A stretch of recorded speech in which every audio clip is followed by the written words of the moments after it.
Happy Friday, everyone. So, emotional roller coaster, just like I promised you, boys and girls. Feels quite emotional, up and down all the time, right? Not sure what's going on with the market. So, well, don't worry about it. That's what I'm here for. Let's go over the price action, charting made simple, right? Hope you all enjoyed the previous videos. You watched them all. If in case you have not, don't forget to like and subscribe before we get started. Don't forget to hit that bell down below. Set it to all, to everything, otherwise you will not be notified. It's the same thing as watching a trailer to a movie and not actually watching the movie and thinking you know what the movie is about because you watched the trailer kind of thing. You do need to keep up to date and watch my videos again and again and again, and more videos that come out all the time, because otherwise you'll not be informed. Just makes sense. Alright, let's get into this. So today we kind of saw really a retest, a little bit more of arguably sideways movements. Oh, Greg, what are you talking about sideways? It's going up, it's going down, it's going... all that stuff. No, actually, it's been going sideways. We've been kind of stuck in this range of support and resistance levels for quite a while. In fact, I was wondering whether we're going to end up testing that 6,900 and 29.95 right there. I was thinking maybe we're gonna end up testing it, although as you see we were held back by that 6,905. That's kind of where our main support resistance levels came into play. There are of course many other support and resistance levels, just kind of I was pointing out just earlier today how what may appear, I didn't have this line set on the chart, was kind of looked like this. And then I was pointing out to my members that although some things, and although I don't have all the support and resistance levels marked out, it doesn't mean that there are not any support and resistance levels in between these more major ones that I do mark out. These kind of matter. And as you can see, this one is as strong as a wet cardboard wall. Okay, we basically do acknowledge it, but we plow through it whenever we do move within the vicinity. We do acknowledge tests. As you can see, I was kind of pointing out that it is not random. I wrote random, is it? Or something of that sort, and then I pointed out that it's not. And in fact, when you do know how to identify these things, you can even trace them down back again and again and again, being tested again and again, sort of confirmed, confronted within the price action. You can identify them very accurately if you go to the smaller time frames. I'm right now on a 30 seconds time frame. I know it's very, very minor, but it's just to point out and highlight that even when it does seem like we just plow through these support and resistance levels, it's just simply because they are minor and shouldn't be given too much credence, but they are there. And it's good to be aware of them, otherwise you'll think everything is random in the market. Nothing is random in the market. If you don't know what to look for, everything looks like it's random, but nothing is. Almost nothing. There is very rarely occasions or occurrences where we do actually see what appears to be as random. In fact, even those the gap levels that oftentimes open up on the daily basis appear to be random. They are not. They are more of a side effect. Alright, boys and girls, let's continue with this. I really want to sort of cover all the price action we had today. So as you can see, if you really zoom out, the problem with this is because we're on such a small minor time frame, it appears to be as if we've been having this crazy up and down price action, which by the way have been predicted. We, again, in my community, I talk about these things on a daily basis. I post on the daily basis what my expectations are. I show the support and resistance levels, sometimes react to them, sometimes paint a nice painting, sometimes make fun of things. They'll definitely join the community. As you can see, I've been bombarding my members today with a lot of information about a lot of good things. A lot of good things, I say. What's I know what's going on. I know what's going on. I know it's being annoying for no good reason. So a lot of good things, right? A lot of good things. This chart is pretty cool. You don't see the entirety of it right now, but because some of it is on the left and I'm trying to bring it all in, right? Kind of here it is, so you guys can see that chart very well. That chart contains Nvidia, Tesla, IWM, Russell, Palantir, Gold, SPX, and Nasdaq, Silver, Apple, Microsoft. You can see all of them kind of intertwined. The entire tech sector moves together. Some assets tend to fall earlier than others. But in the grand scheme of things, the market, or at least certain sectors, move in tandem. That is just one of the things I was pointing out, the cool things I was pointing out to my community. By the way, listen in and stay and watch the entire video, because at the end I will be mentioning my discounted Discord and Patreon right now, because 8 more days from now it will be the discount basically will be over. It will no longer be $50 a month. It will become $70 a month. So you definitely want to lock in the current price. And there's just only 8 days left. I do have, by the way, 3 spots in the one-on-one academy right now. So definitely join in. Do not miss out, because my community do have a priority for these spots. Unsurprisingly so. I think you can understand that. So finally into the video. This is like, what, 3rd minute? Greg, what are you doing? Calm the fuck down. Be an adult. It's my video. Yeah? Now, 5 minutes. 5 minutes, because 1 minute simply does not matter at the end of the day unless you are trading right now. And we do have several hours still left until the end of the session. And still, it is a Friday, and it's far more common to see momentum with volume come down and sort of decrease as we near the close of the session. So I don't expect anything that abnormal, but I mean, there are members who will confirm, and I myself and some of you, maybe potentially the viewers, have seen the market go bananas in the last 10 minutes of the market, and even on a Friday, so that can happen as well.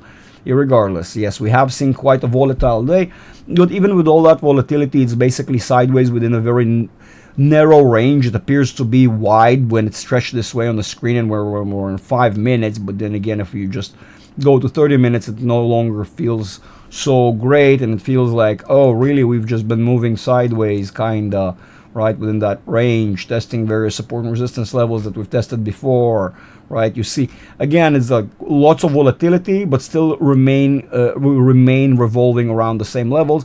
This time around, this wave around though, we have a lot less bullish momentum, and the market is pulling downwards a lot stronger than it did before. So I'd recommend people to be attentive to what's going on, which I've been highlighting.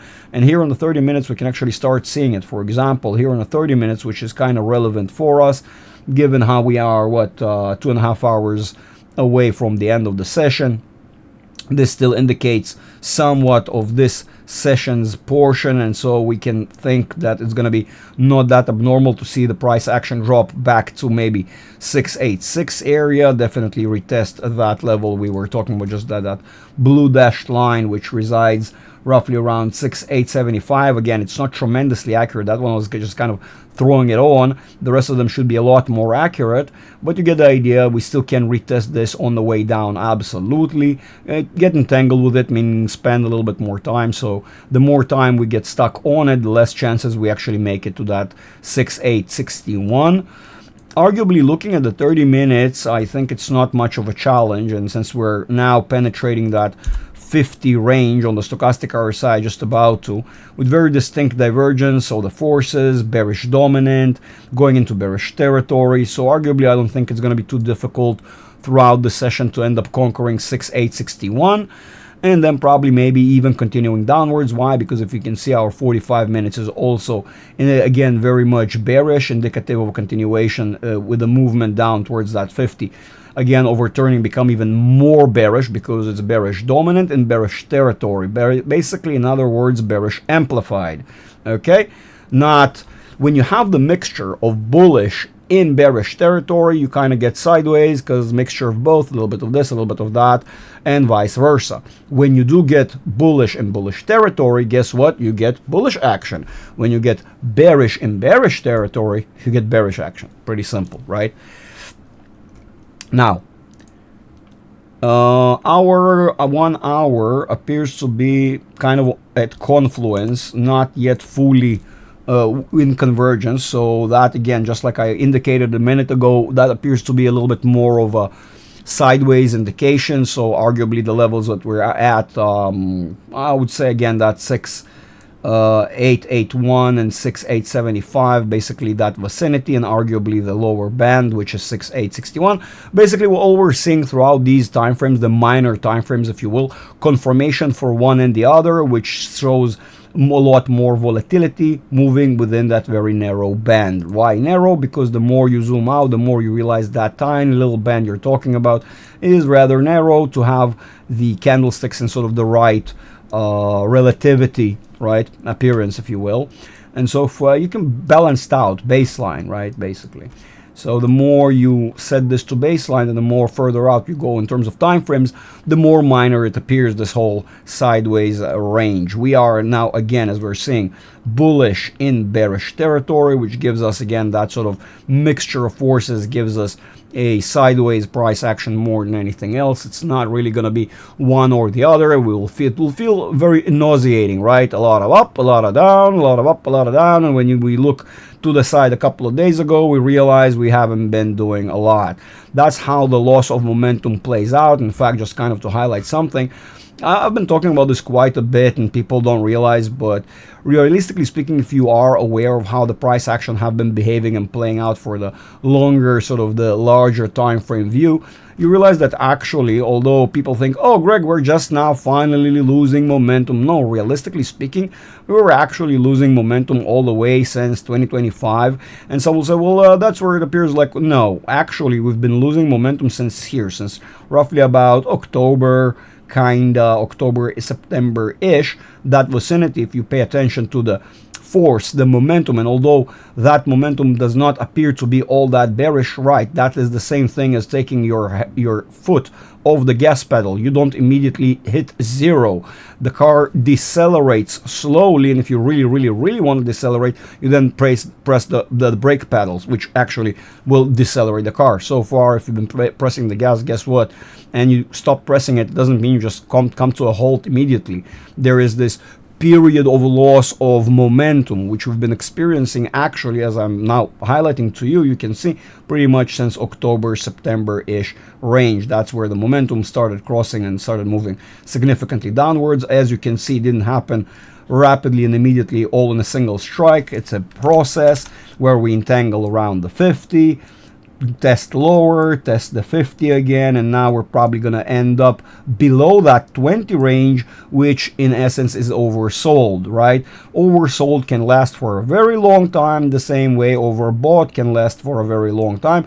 It's all relative and has to do with how the cyclicality plays out, how the harmonic patterns are structured, what basically, it all comes down to cyclicality. Basically, realistically speaking, if you want to hear the truth, it all comes down to cyclicality. Want to learn about cyclicality? Join my community, join my one-on-one academy. I'll teach you all about it. You'll know exactly how to identify it on your own and how to measure the momentum as you're progressing through this process, and various, of course, support and resistance levels to allow you to be more calculated, I guess, through the processes, because it doesn't, nothing really happens in a single move in the market. That's kind of known. Nothing is linear. You have to identify the processes within which something is true or is occurring, right?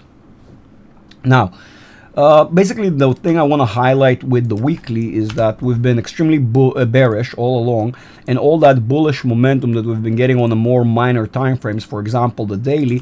By the way, the daily, for example, if you really want to pay attention to it, although it is bullish objectively, it is in bearish territory, giving us more of a mixture of things, and if anything, giving us more of a bearish price action, given how we are in the bearish territory and been just now bearish dominant. So this is just merely a corrective. This is a corrective movement on a truly bearish movement. So corrective in this instance, since our momentum is pointed downwards, our corrective versus the back end, so the front end, if anything, on the back end, our corrections are to the upside, right? So that's kind of what have changed, and most people are blind to it, the same way most people are blind to the loss of momentum that started occurring even before 2026 started. And funny enough, when we're going to look back, everybody's going to be numbering or naming 2026 as the year where the thing happened. Like I said, being blind to the fact of the matter that actually the cyclicality started playing itself out in the end of 2025, around September, October, as we just showed. So more of that daily momentum does not change up our weekly momentum, which still is very indicative of a downwards trend.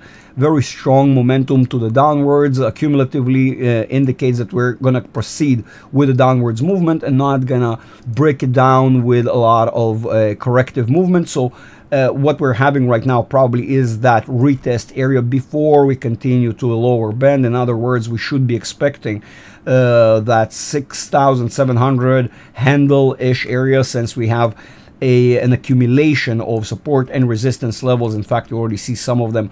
We've seen some of them already play out. Some of them are remnants and leftovers of gaps, although, as we already highlighted, gaps themselves are a side effect of other far more stronger things. And you need to be attentive to the stronger core elements, to the source of the movement, the impulse, if you will, rather than the reaction, the correction, right? So if you want to be aware of what it is that we're looking for, we're looking roughly at that band of 6743, 6765, 6774, 6792. That's kind of the band of support and resistance levels we have in that vicinity. By the way, if some of you want to know, now you can see on the screen the various support and resistance levels that are going to be tested on our way down. You can see some of these already play a role in the past. They of course will play a role again as we will be descending downwards and we'll moving through them. Some of them will be retested stronger than others, more continuously than others. So through some of them we're going to be moving rather rapidly and then retracing back to retest them, which is a very normal phenomena in the market. But yeah, if you want to write them down, just kind of, have a perception in the future, so you don't think, oh, Greg, it first happened and then you mark it. No, I know about them far before they happen. Trust me. Join the community, you will as well. Alrighty. So weekly, we were looking at the weekly. Monthly, again, of course, that weekly, once it becomes even more bearish, it will spill over and will affect how our monthly looks like. Our monthly is already bearish and diverging with a very clear divergence right there. Of course, once we cross over, it becomes bearish. We don't inevitably, right? And now the more bearish it will become, the more bearish price action we will see over the longer period. Why? Because we're now on the monthly. This indicates of a prolonged, a longer movement. If our weekly can basically, I don't know, help us identify a period that, of course, I'm, with the fingers, as if I'm marking, but sort of to kind of give it an idea that if weekly can give us this sort of length, with the monthly we can of course predict a lot lengthier periods, just kind of to give you an idea, right? No. So yeah, that is kind of it. There's not a lot more to update. I guess today's price action still may take us even lower. As I highlighted, it does appear like we are tugging to the lower end of things, but even with that in mind, we still have this 6861 that we have been still testing. And so I don't think with the current momentum, and given that it's a Friday and we are probably going to run out of momentum, liquidity, if you will, volume towards the end of the session, I do think what we're going to end up with is residing around that 68, 61.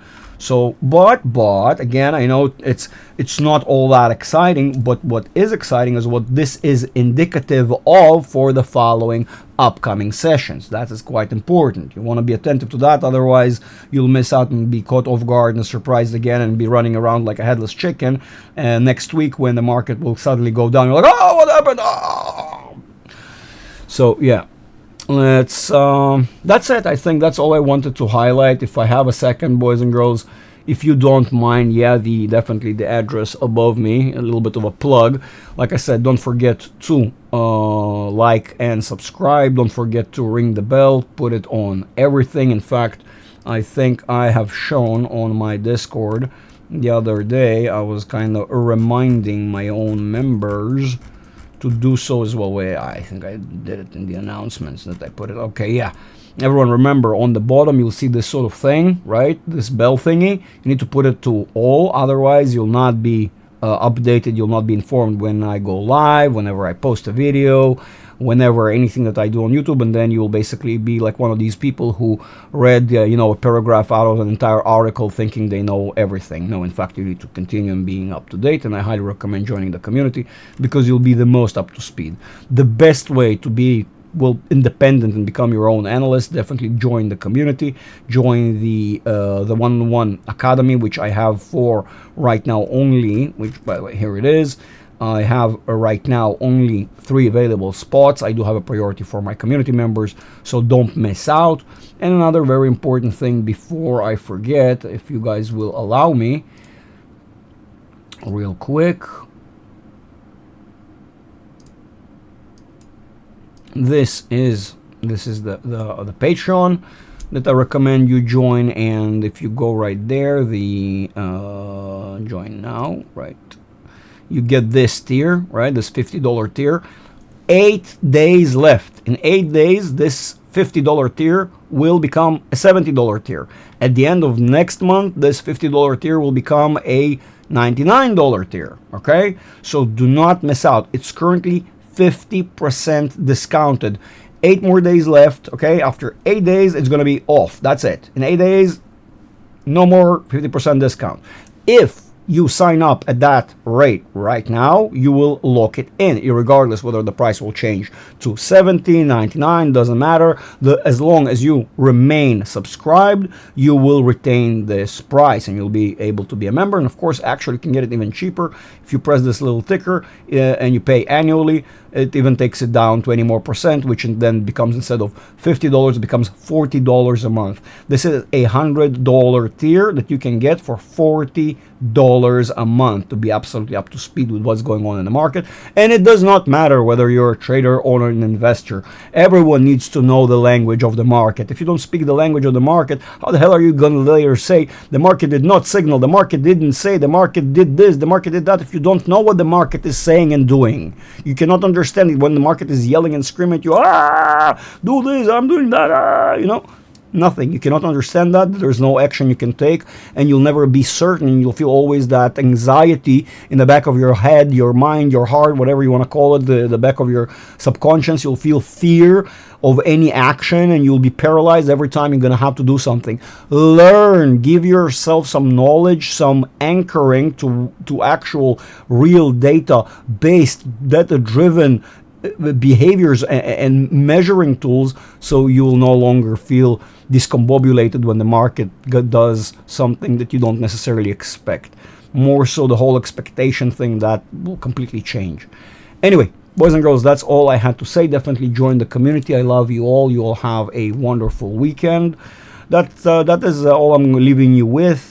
Again, the market today maybe even appears to be somewhat volatile. Unfortunately, the reality of it all, that there is nothing weird we're seeing, and the market will probably do a little bit more of that before hitting and actually sort of starting to go significantly lower. But it appears to be that we're getting closer and closer and closer to that moment where the big move down will start. And of course, like usually, because people do not anticipate, do not take these sort of things seriously, they will be caught by surprise, off guard, and like I said, we'll be running around like headless chickens.